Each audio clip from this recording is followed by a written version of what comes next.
Ang F-16 fighter ng Amerika ay ang malupit na multi-role fighter na matagal nang gustong makuha ng Philippine Air Force. Hindi ito makuha-kuha ng bansa dahil sa maraming mga hadlang gaya ng kakulangan sa budget at previous military priorities. Ngunit sa pagkakataong ito, sigurado na at lihitimo nang mapapasakamay ng Philippine Air Force ang nasabing mga fighter jet. At hindi lang isa mga kapatid, hindi rin dalawa at lalong hindi tatlo, kundi 20 pirasong F-16 ang talagang magagamit ng bansa in the future. Pag-uusapan natin mga kapatid kung paano ito nakuha ng Pilipinas at malalaman din natin mamaya kung bago ba talaga ang mga fighter na ito at kung anong klaseng mga armas at teknolohiya ang tinataglay nito.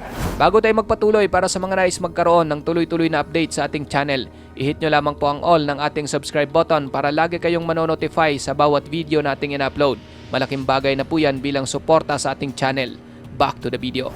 Nito lang April 1, 2025, inaprubahan na ng US State Department ang makasaysayang kasunduan na nagkakahalaga ng $5.58 billion upang magbenta ng mga F-16 fighter jet sa Pilipinas na isang malaking hakbang para sa modernisasyon ng Air Force ng bansa. Ang kasunduan na aprobado sa pamamagitan ng Defense Security Cooperation Agency at ipinadala sa Kongreso ay maghahatid ng 20 advanced na F-16 Block 70-72 jet sa Pilipinas. 16 sa mga ito ang single-seat na F-16C models at 4 na 2-set F-16D variant, kung saan kasama sa mga eroplanong ito ang isang kompletong package ng mga armas at mga support system mula sa tagagawa nito na Lockheed Martin. Ang F-16 na isa sa maasahang fighter jet sa buong mundo mula pa noong 1970s ay malaki na ang pinagbago.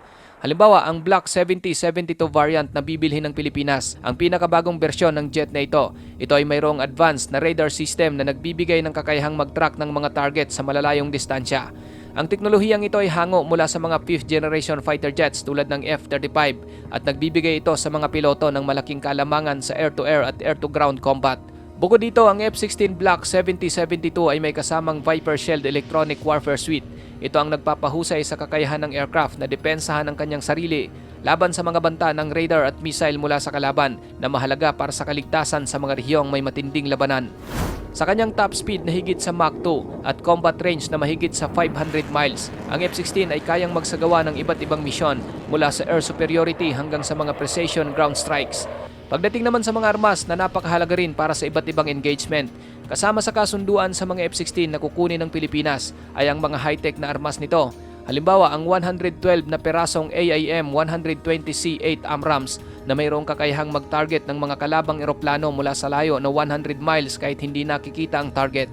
Mayroon ding 40 pirasong AIM-9X Block 2 Sidewinder missiles na perpekto para sa close-range combat at may mahusay na kakayahang magmaneuver. Para naman sa mahusay na mga ground strikes, kasama sa package ang 36 na GBU-39B small diameter bombs na nagbibigay ng tumpak na mga hit sa maliliit at mabilis na mga target na mayroong kaunting collateral damage. Kasama rin ang mga mas malalaking bomba tulad ng Mark 82 at Mark 84 na maaring i-upgrade gamit ang GPS-guided JDAM kits para sa mas mataas na accuracy. Hindi pipitsugi ang mga armas na ito ng F-16 at talaga namang nasubukan na ito sa iba't ibang labanan. Kaya naman kapag nakuha ito ng Pilipinas kasama ang mga jet, walang duda na ang mga fighter na ito ay lalong magpapalakas sa kakayahan ng Philippine Air Force na matagal nang umaasa sa mga luma at laging depektibong mga eroplano. Ang huling dedicated fighter na ginamit ng bansa, ang Northrop E-5, ay tinanggal na sa serbisyo noon pang 2005. Mula noon, ang Pilipinas ay umasa na lamang sa mas magaan na mga platform tulad ng FA-50PH na isang trainer-turned light attack jet. Bagaman ang FA-50 ay talagang napapakinabangan para sa mga misyon laban sa insurhensya, ngunit kulang ito sa range, payload at advanced na mga sensors na kailangan para sa mas malawak na misyon sa depensa. Ang pagdating ng mga F-16 ay sasakto upang punan ang kakulangang ito dahil magbibigay ito ng isang modernong multi-role na fighter jet na kayang depensahan ang soberanya ng Pilipinas, lalo na sa South China Sea. Ang South China Sea ay nananatiling isang mainit na lugar ng tensyon kung saan madalas nagkakaroon ng salungatan ang mga teritorial na pang-aangkin ng China laban sa exclusive economic zone ng Pilipinas. Ang mga puwersang pandagat ng China ay regular na pumapasok sa mga katubigan ng Pilipinas, nanggugulo sa mga mangingisda at kinikwestiyon ang mga posisyong militar ng bansa. Ang banta ng China mga kapatid sa West Philippine Sea ay mabilis na lamang matutugunan at masusubaybayan ng Pilipinas kapag nasa kamay na ng bansa ang mga F-16 dahil ang radar at missile system ng mga ito ay mayroong mahahabang range na maaring magpanatili ng distansya mula sa mga Chinese aircraft malapit sa mga disputed areas tulad ng Spratly Islands, kung saan may mahina at maingat na presensya ng militar ang Pilipinas. Ang sniper pod ng F-16 ay maaari ding sumuporta sa mga maritime patrols na nag-aalok ng real-time intelligence para sa mga naval forces. Gayunpaman, ang pagpapatakbo ng mga advanced na jets na ito ay may mga hamon. Ang Philippine Air Force ay mayroon lamang kaunting experience sa ganitong uri ng sopistikadong mga eroplano. Ang pagsasanay sa mga piloto at mga ground crew ay aabuti ng ilang taon. Ngunit hindi na ito problema dahil kasama sa kasunduan ang mga simulators, spare parts at technical na tulong mula sa US upang suportahan ang prosesong ito. Isa pang hadlang sa mga darating na F-16 sa Pilipinas ay ang infrastruktura. Marami sa mga airbase ng bansa ang luma na at kailangan ng i-upgrade upang maging akma sa mga high-performance jets na ito. Gayunpaman, ang logistic package ng pagbebenta ay layuning tugunan ito mula sa mission planning system hanggang sa precision measurements equipment. Kung ikukumpara ang F-16 sa mga kalapit na bansa, ang mga bagong jet na ito ng Pilipinas ay magiging technologically advanced ngunit mayroon pa ring mga kompetensya. Halimbawa ang Vietnam na mayroong mga Su-30 na gawa ng Russia na mayroong mas mahahabang range at mas mabibigat na payloads. Ang Malaysia naman ay mayroong FA-18D Hornets at Su-30 MKMS na parehong may kakayahan ngunit limitado sa bilang. Ang China ang may pinakamakapangyarihang pwersang militar sa rehiyon ay may daan-daang advanced na jets kabilang ang stealth fighter na J-20. Ngunit sa kabila nito, ang AESA radar ng F-16 at ang integration ng mga missile ng US ay nagbibigay sa Pilipinas ng isang kalidad na kalamangan sa katulad na kakayahan ng mga kaalyadong bansa tulad ng Singapore na gumagamit ng F-15 SGS at F-35BS. Ang weaponry package naman ng fighter na ito ay nagpapakita ng dual focus para sa Pilipinas, ang external defense at internal security. Ang presisyon ng GBU-39 SDB ay ginawa itong perpekto para sa mga operasyon laban sa terorismo tulad ng mga nangyari sa Mindanao, kung saan nakipaglaban ang Philippine military laban sa mga Islamist insurgents. Noong 2017 sa Marawi Siege, kinakailangan ng AFP na umasa sa less precise na FA-50 jets na nagresulta sa malawakang destruction ng mga target.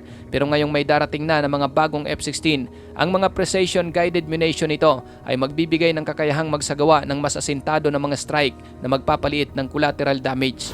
Ang pinagsama naman itong mga advanced medium-range air-to-air missile o AMRAAM at short-range heat-seeking air-to-air missile o Sidewinders ay nagpapakita ng pag-aanda para sa mga posibleng aerial threats mula sa mga estado tulad ng China o iba pang mga regional contingencies.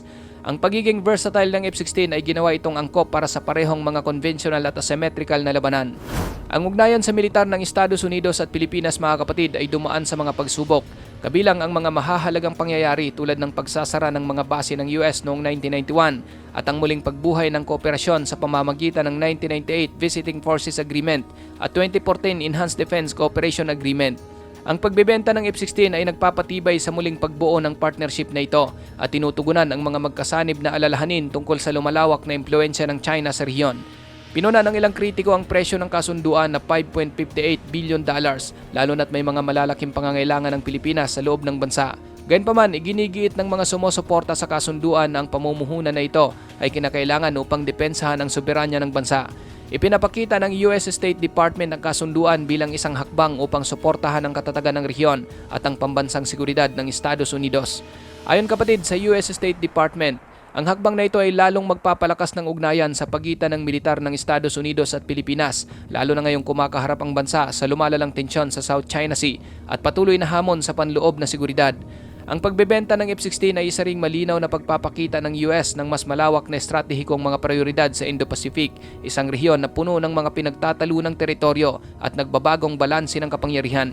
Ngayon mga kapatid, matapos ang deal na ito sa pagitan ng Amerika at Pilipinas, agad namang pumalag ang China at nagbigay ng babala na ang Pilipinas ay nagbabanta umano sa pangrehiyong kapayapaan. Ayon sa tagapagsalita ng Ministry of Foreign Affairs ng China na si Guo Jiakun, ang pakikipagtulungan ng Pilipinas sa depensa at seguridad sa ibang mga bansa ay hindi raw dapat nakatutok sa anumang third party o magdulot ng panganib sa interes ng isang third party. Hindi rin daw dapat nagbabanta ang mga hakbang ng Pilipinas sa pangrehiyong kapayapaan at seguridad o magpapalala ng mga tensyon sa rehiyon. Ngunit para sa Pilipinas, ang pagbili ng bansa ng mga F-16 fighter sa Amerika ay isang matapang na hakbang na maaring magbago sa kalagayan ng seguridad sa rehiyon. Sa pangkalahatan mga kapatid, ang pagbebenta ng F-16 fighter jet sa Pilipinas ay isang mahalagang hakbang na magpapalakas ng kakayahan sa depensa ng bansa. Ngunit nagdudulot din ito ng mga hamon sa integration at pagpapanatili ng makabagong teknolohiya. Habang magbibigay ito ng mas mataas na proteksyon laban sa mga banta sa South China Sea, kailangan pa rin ng Pilipinas na maging maingat sa paggamit ng bagong military power na ito upang hindi maging sanhi ng karagdagang tensyon sa rehiyon. Ang pagbuo ng matibay na relasyon sa mga kaalyadong bansa tulad ng Estados Unidos at ang tamang pamamahala ng mga makabagong armas ay magsisilbing susi upang mapanatili ang pambansang seguridad at katatagan sa rehiyon. Ang mga desisyon ng Pilipinas hinggil dito ay magkakaroon ng malaking epekto sa mga susunod na taon at sa kaligtasan ng Indo-Pacific. Ikaw kapatid, ano ang masasabi mo sa videong ito? Para sa iyong opinion, i-comment mo na yan sa ating comment section sa ibaba. At kung nagustuhan mo naman ang videong ito, paiwan naman ako ng like at pasubscribe na rin sa ating munting channel. Maraming salamat sa panonood hanggang sa susunod na naman nating upload. Peace out!